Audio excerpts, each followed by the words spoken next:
Bom, hoje nós vamos falar um pouquinho daquilo que a gente vê no dia a dia, desrespeito, que mais além de desrespeito?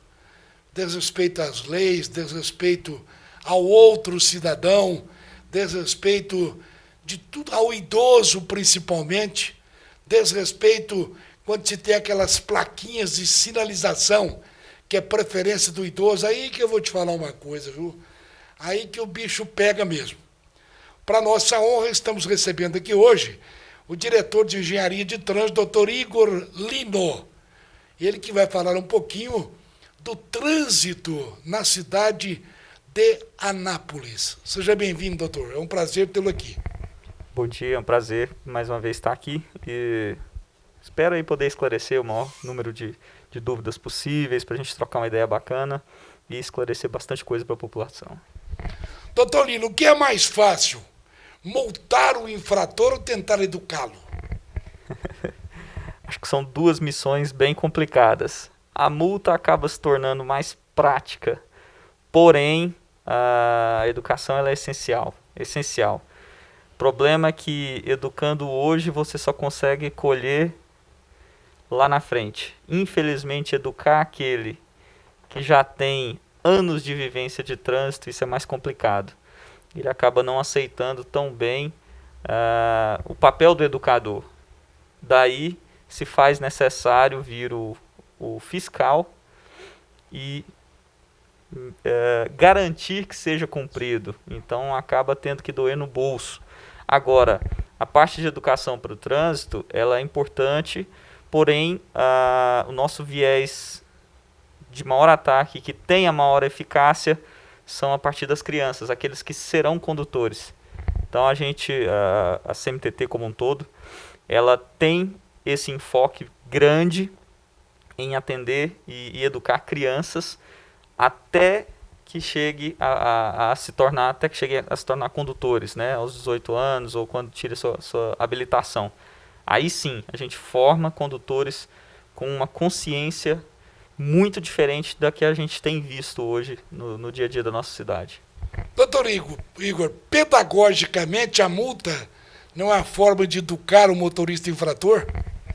Sim, acaba que ela é além de ter esse enfoque, né, como principal, mas ela é a medida que se encontra para garantir o cumprimento da lei, né? Aquela pessoa que já sabe, porque tem a informação, né, tem a placa, está sinalizado, ou seja, você olha, não tem como se falar, eu não sabia, se tem a placa, tem a sinalização, nós não podemos alegar desconhecimento da lei. Se você é habilitado, você não pode falar, não sabia que isso aqui significa isso, né? Se você é habilitado, isso você não tem essa prerrogativa. Então vem a fiscalização com esse enfoque. Educa, sim, de maneira mais drástica, como questão de disciplina, mas é a medida que se encontra para fazer com que a lei seja cumprida, para garantir o cumprimento da lei. O que eu estou achando interessante é que, dentro da visão do prefeito Roberto, fez uma parceria entre CMTT, Secretaria de Obras e Meio Ambiente. Quer dizer, uma parceria que traz frutos satisfatórios, é isso, doutor? Exato. Você tocou num ponto que eu sou efetivo, né? Já tenho um bom tempo de casa, tenho 10 anos na companhia de trânsito, e pela primeira vez eu vi isso acontecer, que é uma sinergia quase que completa entre essas três secretarias, que elas deveriam sempre caminhar juntas. Por quê? Nada de vaidade. Sem vaidade nenhuma. A gente acaba levando para a região em que se faz, é óbvio, né? Cada secretaria tem a sua demanda, cada demanda é de um tamanho. Por exemplo, a Secretaria de Obras ela não lida só com tapa-buraco, ela lida com infraestrutura geral da cidade. CMTT não lida só com a parte de fiscalização, nós temos toda a parte de engenharia, de educação, de fiscalização e parte administrativa, legal também, da parte de trânsito. A Secretaria de Meio Ambiente, então, a infinidade, que ela absorveu a habitação, né? A Secretaria de Habitação antiga. Então, hoje, essa sinergia ela acaba levando para o bairro toda a infraestrutura disponível na prefeitura e que o cidadão, aquele morador daquele bairro, ele vai conseguir sentir que a prefeitura em peso está ali fazendo tudo o que é possível para a sua região. E essa é a ordem do prefeito, é que entre no bairro e a gente deixe ele o melhor possível, dentro das condições físicas que o bairro já imprime. Por exemplo, no último dos mutirões que a gente faz, a gente elege uma região que está um pouco mais precária e entra com esse mutirão, com essas 3 secretarias, com toda a sua força, com tudo que pode contribuir para o bairro. Então, na última região foi feito tapa-buraco, foi feito recapeamento, o meio ambiente fez a roçagem de todos os lotes vagos, de toda a área pública, todo o mato, limpeza, capina, deixou o bairro 100% limpo. Veio a CMTT, refez toda a sinalização, implantou redutores quando necessário, fez as alterações de trânsito necessárias daquela região, como por exemplo no Summerville foi feita a abertura de retornos, lá não tinha nenhum retorno na Avenida Summerville. Então assim, a gente chegou com toda a infraestrutura, a CMTT também fez, colocou abrigos nos pontos de ônibus que não tinha, era só pintado no chão, hoje tem placa, conforme manda a regulamentação, tem cobertura, tem banco, calçada. Então, todas essas secretarias chegaram com todo o seu poder e com toda a sua infraestrutura, seu leque de ações e entregam o bairro da melhor maneira possível. Isso é algo que a população é quem ganha. E muito, porque a gente sabe como que é. Às vezes a gente pede por uma benfeitoria, ela chega, mas faltou 2, 3, 4 pontos ali que ainda não deixa a coisa 100%. Dessa maneira, tem sido super eficaz e algo que traz um ganho para o morador dessa região que é incalculável. A gente pode notar que as 3 aqui, CMTT, Secretaria de Obras e Meio Ambiente, de mãos dadas, quem vai ganhar com isso é o morador da rua, do bairro, daquela avenida. Enfim, acaba ganhando o cidadão anapolino de uma forma geral. É isso, doutor? Com certeza. O benefício maior é para ele. Inclusive, junto, por exemplo, nesse último mutirão, foi feito também a substituição de todas as lâmpadas do bairro, que estavam queimadas. Nas avenidas é colocado LED, em regiões inteiras colocado LED. Então, assim, é algo que eleva a qualidade de vida daquele habitante, daquele morador, do habitante daquele bairro ou daquela região, ao nível mais alto possível naquele momento, né? que o bairro propicia. Isso é fantástico. Isso quem ganha é a população. Isso acaba trazendo economia para o serviço público, porque quando você tem 3 ou mais secretarias envolvidas, não tem aquele vai e vem, já vai de uma vez e faz tudo, é isso? Exato, e não tem o retrabalho. O que acontecia? Falo porque já estou há 10 anos e já vi muito isso acontecer. Às vezes a solicitação grande por falta de sinalização e realmente não tem, gerando acidentes. A gente vai até o bairro, sinaliza o bairro inteiro, mas ele tem buraco. Ele tem problema de capina, mato, sujeira na rua. 2, 3, 4 dias depois, se a Secretaria de Obras for lá e fazer o tapa-buraco, após eu ter sinalizado, ela tampa, ela acaba sujando e danificando a sinalização que foi feita. Perdeu-se, retrabalho. Da mesma forma o meio ambiente. Então, isso é algo que trabalhando com sincronia, como tem sido, o uso do dinheiro público, ele se torna da maneira mais eficiente, mais racional e responsável possível. É o gasto mínimo com o máximo de infraestrutura que a prefeitura consegue fazer. O senhor disse aqui atrás, o senhor é concursado? Isso. Pois o nosso telespectador pode ver um jovem engenheiro de trânsito concursado da prefeitura de Anápolis. Quer dizer, pelo que a gente pode entender, a gente está notando aqui que é capacidade do profissional. Não tem, parece-me aquele padrinho político, não tem isso? Não, nenhum Que mesmo. Maravilha. Tanto é que quando entrei, quando teve as outras gestões, quanto nessa, não conhecia praticamente ninguém. Acaba que Anápolis a gente sempre conhece uma pessoa ou outra, mas político nenhum mesmo. Apenas sou, como diz o ditado, sou prata da casa. Que ótimo! Né? Entrei no concurso de 2010 e estou aqui até hoje. Como é que é o projeto denominado O Sentido é a Vida? Olha, Isso é um conjunto de ações tocadas, em primeiro lugar, pela nossa diretoria de Educação para o Trânsito, onde diversas ações, né, são praticadas com esse viés de trazer a consciência ao condutor. Em conjunto, a engenharia de trânsito e a fiscalização apoiam todo esse projeto, porque ele não envolve apenas a questão da educação, não envolve apenas a questão de conscientizar, mas uma questão de deixar o mais didático possível a sinalização de trânsito, o mais claro possível. A gente sabe que muita sinalização, excesso de sinalização ou a falta dela gera confusão no condutor, né? Você acaba se perdendo. O condutor ele tem um número específico de informações que ele consegue absorver enquanto dirige.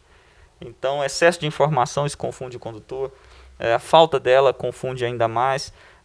As ações da fiscalização com um viés mais educador, de fazer um período de abordar, de tentar orientar, e quando da reincidência, aí sim, fazer o uso da ferramenta que por lei precisa ser feito, que é a questão da fiscalização, da multa mesmo ser aplicada. Então, essa ação da CMTT, que é tocada, encabeçada pela Diretoria de Educação para o Trânsito, demonstra essa seriedade que a CMTT tem com a população de Anápolis, com os condutores que muitos falam um órgão fiscalizador, a intenção dele é arrecadação.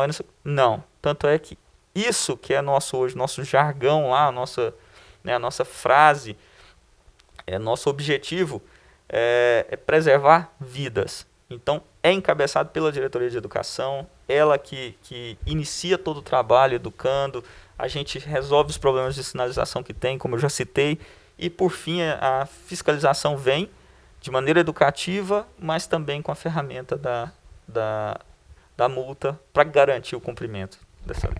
O Canal 14 está tendo o prazer de entrevistar hoje o doutor Igor Lino, ele que é diretor de Engenharia de Trânsito.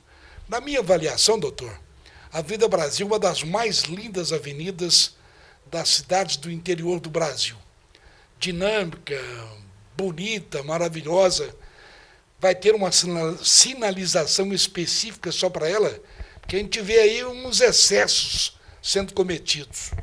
Com certeza. A Brasil, ela sempre foi uma avenida muito bonita, e da maneira como ela funciona, sempre funcionou na cidade de Anápolis, né, ela corta a nossa cidade de norte a sul, é a principal avenida, já foi, né, uma parte de uma BR, né, de uma rodovia.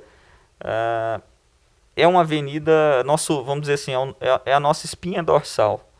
E após a modificação que foi feita agora recentemente, ela elevou o seu nível, o seu grau de uso, e elevou o seu grau de engenharia. Hoje nós temos uma conformação na avenida que é extremamente moderna, com equipamentos, com elementos que não perde nada para qualquer cidade, qualquer capital.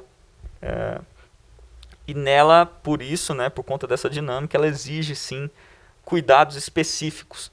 Como, por exemplo, ela detém o único corredor exclusivo de ônibus que nós temos em Anápolis. Muitos questionaram se precisava, se não precisava. A engenharia de trânsito, assim como a parte de planejamento urbano da cidade, se você pensar apenas a demanda de hoje, a demanda presente, você sempre vai estar correndo atrás do prejuízo. Tem um pessoal que pensa pequeno demais, né? Tem que pensar lá na frente, não é, doutor? Exato. Se a gente pensar daqui 5, 10 anos, o dinheiro público ele vai ser muito mais bem empregado. Custo-benefício é absurdamente maior, porque hoje nós já temos uma infraestrutura pronta para receber um BRT padrão, conforme manda o manual. O nosso ainda é um corredor exclusivo, mas a parte mais cara, que é a infraestrutura, transformar a via, segregar a via, ela já está feita. Então, o pensamento é daqui 5, 10 anos. A nossa demanda do usuário de transporte coletivo não é tão grande assim, realmente. Hoje, ela ainda não é. Ainda mais por conta da pandemia. Verdade. Né? Mas daqui 5, 10 anos, que a gente trabalha pensando em prol do desenvolvimento da cidade e no desejo e também na consciência de que nossa cidade vai ser muito maior daqui 5 e 10 anos, porque se não for, isso quer dizer que a nossa cidade regrediu, estagnou, e isso é péssimo para emprego, para todas as áreas. Então a gente tem que pensar lá na frente. Daqui 5, 10 anos, nós vamos ter uma demanda absurdamente maior. E já vamos ter um corredor que vai comportar tudo isso. Que se chegar uma demanda tão alta assim, é possível a gente instalar um BRT. Ou seja, a população vai aumentar muito, o fluxo vai aumentar muito, e a população, o condutor em geral, ele não vai sentir isso de maneira tão drástica. Por quê? Porque nós já pensamos lá na frente. Então, temos também a parte de fiscalização eletrônica, que vai entrar agora para o Brasil de uma maneira bem diferente, bem mais abrangente, né? Então, nós precisamos fiscalizar a avenida, porque os acidentes que ocorrem são sempre por questões de infração de trânsito. Hoje, a maior parte dos acidentes que a gente tem na Avenida Brasil são por avanço de semáforo, por incrível que pareça. Após essa nova conformação, nós estamos aí há pouco mais de 1 ano, e em torno de 1 ano e 8 meses, sem fiscalização eletrônica na Avenida Brasil. E os acidentes, por incrível que pareça, eles aumentaram por isso, mas foi de maneira pequena, não tão grande. Não porque não há necessidade. Isso é reflexo de uma educação realizada pela CMTT? Desculpe de eu interrompê-lo. Não, exatamente, 2 coisas. Reflexo da educação de trânsito que é feito, nós temos campanha ao longo do ano todo. Agora, por conta da pandemia, estamos num período atípico, né, que veda bastante das nossas ações de educação de trânsito, porque envolve o trato com pessoas. E aí, doutor, desculpa, a criança é o vetor desse desenvolvimento, seria isso? Com certeza, eu falo que ele é o vetor principal, porque, querendo ou não, a gente precisa educar todas as faixas etárias, mas aqui a gente tem a maior eficácia na criança, é naquele que vai se tornar um condutor, porque ele já entra... ele cobra do pai também, né? Da Exato. Mãe, do tio. Exato. Quando é feito o trabalho, igual foi feito o trabalho do agente mirim, né? Nas escolas, dado para ele um bloquinho com algumas infrações, algumas coisinhas que o pai acaba cometendo durante o dia, a cobrança começou a vir de dentro de casa. Então isso auxilia e muito. Além dessa criança, dele já se tornar, ele já crescer como um condutor com uma consciência completamente diferente. Além disso, por conta dos acidentes terem subido, mas não tão absurdamente, a nova conformação que foi dada na Brasil também, tirando os retornos à esquerda, colocando eles semaforizados, que te dá um tempo seguro para você fazer as travessias, isso contribuiu também de maneira exponencial para que esses acidentes não fossem lá no teto. E hoje, entrando com a fiscalização eletrônica, a tendência é que a gente consiga quase que zerar o número de acidentes na Avenida Brasil, que é a principal avenida nossa, tem a maior fluxo, concentra aí a maior parte dos acidentes de dentro da parte urbana da cidade, né? A gente não entra, não estou citando aqui as BRs, porque são de administração federal e estadual, né, a GO. Então, é algo que, somado, nós temos atingido aí objetivos excelentes. Eu queria que o senhor explicasse para o nosso telespectador do Canal 14 de uma novidade que vai ser implantada aqui em Anápolis, não só na Avenida Brasil. São aparelhos que vão ajudar aquele cidadão daltônico. Como é que é isso, doutor? Olha, esse também foi uma inovação que a gente trouxe. Ela já existe, não há muito tempo, há pouco tempo, mas não tinha nenhuma cidade aqui do entorno, que é um investimento muito pequeno, quase que ínfimo, né, que a gente faz... Um retorno fantástico, né? Exato. Ela tem um alvo, um objetivo gigante, que traz uma inclusão enorme. A maior dificuldade hoje de um daltônico, né, uma pessoa com deficiência visual ou com dificuldade de distinguir cores, é justamente os semáforos. Porque, né, nosso sistema de luzes, né, que indica se você pode ou não pode avançar, ele é por cores. E daltônico ele tem essa dificuldade. Então, assim, durante o dia ele ainda consegue ver que, por padrão, a lâmpada de cima é vermelha, a do meio é amarela e a de baixo é verde. Mas à noite, como todo o equipamento ele é preto, e ele é preto porque ele precisa destacar só as luzes, né, para não confundir o condutor, à noite ele não consegue distinguir se a lâmpada que está acesa, se ela é de cima, de baixo ou do meio, porque está tudo preto, ele só vê a lâmpada.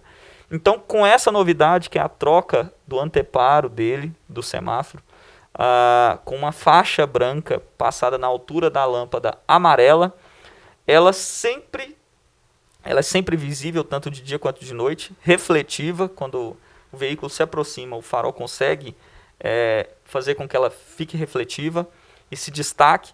Ele sempre vai ter essa noção que se a lâmpada que estiver acesa é acima da faixa branca, então está vermelho, ele precisa parar. Se é abaixo, está verde, ele pode seguir. Isso traz dioturnamente uma inclusão enorme e uma segurança muito grande. Porque não só o condutor daltônico, mas também nós, condutores comuns, que temos a nossa visão, né, sem maiores dificuldades, nós temos também um ganho nisso, porque todo o sistema, todo o porta-foco, ele se destaca para a gente e fica extremamente claro, tanto para nós quanto também para essas pessoas que têm essa dificuldade, essa deficiência visual. Não será privilégio da Brasil só, não, né? Não. A gente iniciou pela Brasil porque, obviamente, ela é a via nossa de maior fluxo. Então, nada mais justo do que alcançar uma maior quantidade de condutores de maneira inicial. Mas o nosso plano é conseguir substituir todos os porta-focos da cidade. Óbvio, a gente precisa fazer isso gradativamente por uma questão de quantidade. Hoje nós temos 100 cruzamentos semaforizados, 108 cruzamentos semaforizados na cidade de Anápolis. Para uma cidade interiorana de médio porte é algo grande, né? É um parque semafórico bem grande, que inclusive nós estamos modernizando ele também da parte de controle. Estamos trocando os controladores, colocando controladores mais modernos, com acesso remoto. Aquilo que a gente vê muito em filme, que por um computador a pessoa consegue controlar o semáforo, se abre esse, se abre aquele, controla o tempo, vê como que está. A gente chegou nesse estágio também. Hoje a gente tem controle da maior parte dos nossos semáforos lá de dentro da CMTT, sem precisar ir até o semáforo. Então, assim... Tecnologia avançadíssima, doutor. Exato. Estamos tentando trazer o máximo de tecnologia com responsabilidade com o dinheiro público, é óbvio, né? Nós estamos passando no meio de uma crise econômica, saindo dela já entrou pandemia, que envolveu tudo, então a gente tem sido bastante responsável. Aonde a nossa perna consegue alcançar, a gente tem ido para trazer modernidade, segurança e tecnologia para a cidade. O nosso telespectador pode estar observando que nós estamos, no bom sentido, explorando o diretor de engenharia de trânsito, que tem uma bagagem, um conhecimento de trânsito, do qual estará ajudando o nosso telespectador. Por falar em ajudar, doutor, como é que vai fazer? Eu, por exemplo, eu vou na Caixa Econômica, Banco do Brasil, hospitais, supermercados, e aí tem lá aquela plaquinha reservando o local para mim, para o deficiente, e aí tem o motoqueiro ou motociclista que vem para tomando o meu lugar. Interessante que se tem a placa lá reservado para descarga ou reservado para polícia, eles não param, não. Realmente. Essa volta naquilo que a gente falou, já não é uma atitude mais da educação para o trânsito, que acredito que mais claro do que uma placa escrita exclusivo idoso ou exclusivo portador de mobilidade física reduzida, né, o deficiente, não tem nada mais didático que isso. Então, estão abusando mesmo. Sabendo que estão fazendo errado, com aquela frase que todo mundo diz, mas que isso é um absurdo, não tem outra palavra. Não foi só 1 minutinho, foi só 5 minutinhos, foi só 10 minutinhos. Mas nesses 10 minutinhos, chega um idoso que precisa utilizar, chega um deficiente que precisa, que ele não tem como ele parar tão distante do local, porque ele tem dificuldade na mobilidade, ele precisa de uma certa área em volta dele para poder manusear sua cadeira, descer do veículo. Essas placas, essas vagas, elas existem, não é para privilegiar, não, é para dar dignidade para essas pessoas, porque elas têm sim dificuldade de se locomover.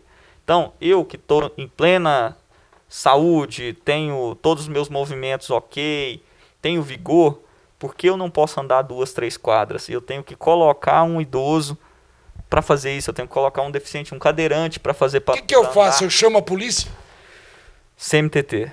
Pode chamar a fiscalização de trânsito, eles vão até o local, vão autuar o veículo. Se for um caso um pouco mais sério que necessita, por exemplo, nós já tivemos casos de atender em porta de clínica, um deficiente que precisava fazer o seu atendimento, é marcado o horário, ele precisa daquilo, então é feita até a remoção do veículo, enfim, evite esse constrangimento.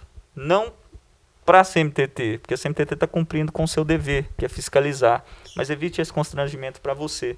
Não tem 5 minutos, não tem 2 minutos, não tem 3 minutos. A vaga ela é específica para dar dignidade para essas pessoas que têm mobilidade física reduzida, que precisam ir até certos locais e que não têm aquele vigor ou aquela possibilidade de se locomover tanto para ir até esse local. Então a gente precisa ter consciência. Isso é uma questão de educação, uma questão moral até, porque eu acredito que o meu direito vai até onde o seu inicia. Verdade. Né? Então, se eu estou infringindo algo, eu estou invadindo o seu direito, estou invadindo aquilo que é destinado a você e não a mim. Então, assim, algo simples. Você tem plena saúde, ande 2, 3 quadras, procure um local mais longe, não tem problema. Nós sabemos, a nossa frota é absurdamente grande. Né? Até um dado aqui, nossa frota, nos últimos dados do Detran, nós estávamos chegando a 280 mil veículos em Anápolis, registrados aqui. Fora o nosso público passante, fora carros locados, que eles são placas de outros estados. Verdade. Então, imagina, para uma cidade de 370 mil habitantes, 280 mil veículos. A nossa média de pessoas por veículo aqui, ela é absurdamente maior do que a do país. Do país são 4 pessoas por veículo. É a média nacional. Anápolis tem 1,4 pessoas por veículo. Eu até gosto de brincar que se todo mundo precisasse ir embora de Anápolis, ninguém ia a pé. Ia quase que uma pessoa por carro. É verdade. Só para a gente começar a finalizar, o que é um equipamento metrológico? Equipamento metrológico é aquele que fiscaliza ou que afere, que capta velocidade ou qualquer outro dado metrológico, ou seja, que vem de números, que é medido, peso, altura, no caso dos nossos equipamentos de fiscalização, velocidade. Nós queremos agradecer a presença do Dr. Igor Lino, diretor de Engenharia de Trânsito da CMTT. E como nós estamos agora no mês de julho, eu queria que o senhor deixasse uma mensagem parabenizando Anápolis pelo seu aniversário. Olha, esse é um prazer enorme, porque essa mensagem é para mim também. Eu sou anapolino, sou nascido e criado aqui. Estudei fora, fiz faculdade em Brasília, mas sou anapolino de corpo e alma, nascido e criado aqui. Então, quero deixar meus parabéns para a cidade de Anápolis, para você, cidadão anapolino. Estamos aí já há muitos anos tentando crescer e, graças a Deus, Anápolis tem crescido muito. Então, parabéns pela cidade, parabéns para você, empreendedor, que investe aqui na sua cidade, que investe aqui nessa cidade. Parabéns a você, trabalhador, parabéns a você, anapolino. Essa data é sua, como também é minha. Então, parabéns à cidade de Anápolis. Nós queremos agradecer ao senhor, doutor, por essa oportunidade de esclarecer ao nosso motorista, ao nosso cidadão, e leve o nosso abraço ao doutor Fernando também, que é nosso companheiro. Muito obrigado pela presença do senhor aqui, doutor. Eu que agradeço, é sempre um prazer estar aqui, tá? Agradeço esse canal de comunicação muito importante que nos leva até a população. Um abraço a todos. 2378